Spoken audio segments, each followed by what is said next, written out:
Well, howdy, folks. This is Hell Corrects. Just doing a update what's going on in the painting table and what's going on this week and maybe in the future.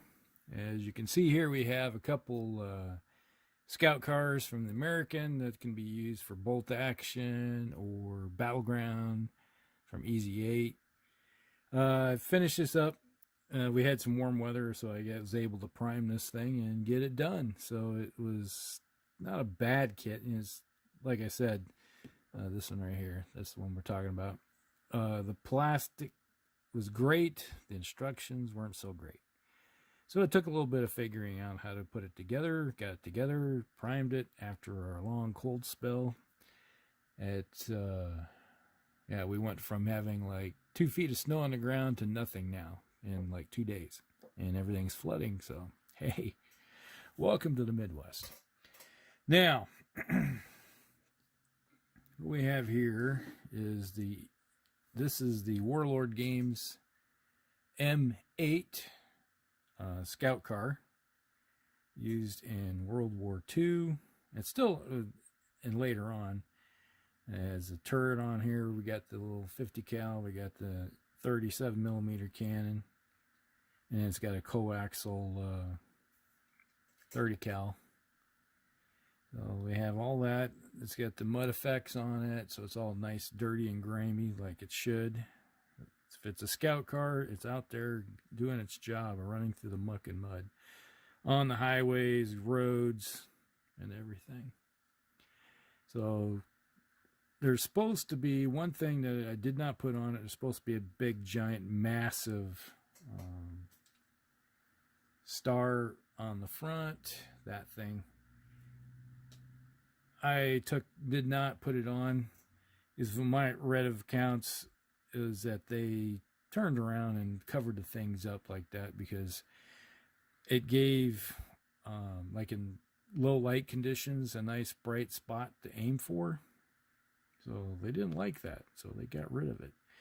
And if you're in the Cavalry like I was, you want to be stealthy as much as possible. And everything that's nice and bright has a tendency to attract the eye and end up, you attract the enemy's attention. Well, they have a tendency to throw things at you very fast, like hyper velocities. Yeah, not good. So, have to do that. All right, so a little bit of, I don't know what that is, slint or something. So that's that one. And since I had a couple extra decals, I put them on my Easy 8 Enterprise. This is one I've had since the 90s, probably 97, 98, somewhere in there, whenever they made this thing. I got it from the guys at Easy 8. They gave it to me, so for playing games with them, helping them out. So this one here, you got your little crew in the back. This is the M20 command car. Work as a scout.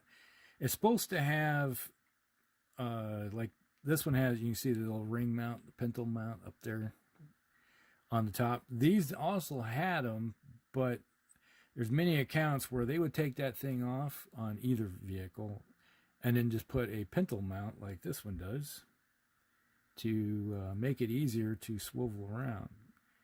Because a lot of times, especially in winter conditions, these things, if you got ice and any type of grime on it, you couldn't traverse the thing.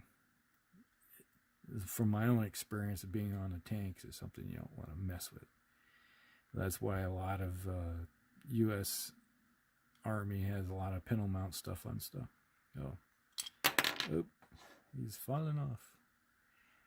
But that's that. So there we go. So we have 2 scout cars. They're all finished up and ready for action. And Dan, I think it was Dan Booman that suggested, these little plastic antennas here, replace them with broom, plastic or nylon, like you get the sweeping brooms. Replace those when, so if I break these off, that's going to happen. I'll get those replaced. So, all right, so I got that. Now, what's going on also, I've been working on this. This is my Dystopian Wars Prussian Empire Naval Battle Group. I've been working on those. So you can see here off to the side, smoothly, 2 scout cars. We have battle cruiser, we got a battleship, we got some corvettes I'm working on. I have some frigates that's in that group, and we got some cruisers. So right now I have, just bring up the battleship. You can see I got all a lot of the details in it. Start picking everything out. Right now I'm doing all the brass. Now I have to go in with all the steel effect, because all the decking and all that kind of stuff. There's other places on here where there's walkways. I want to put it into steel. And then I have to go through and bring up the deck. You can see, like on this one here, I got the deck on that one, on this battleship. That's what it's supposed to look like. Which, you know, I painted hundreds of these miniatures. Actually, probably 1,000. I've got probably 30 boxes that I've went through of these starter boxes. And then we have the big fleet carrier here. That's basically a dreadnought with a deck on top and a hangar bay. So I have to work on those, and I have all the assortment of all the extra turrets and stuff that go with it. They go on there. So there you go. So that's what I'm working on also. So we'll do a little bit of that. Now tonight at 9 Central Time, U.S. Central, we have Palmer and I from Heresy Productions. We're going to be doing our live stream tonight over on my channel. So I think he did an announcement on his channel. So we'll get together and create a little bit of fun. We have a couple good topics, and come stop by if you're able to, and watch the show. All right, that's about everything that's going on right now in the command bunker, and we'll hopefully see you tonight. If not, we'll see you on the flip side. Hell cracks out.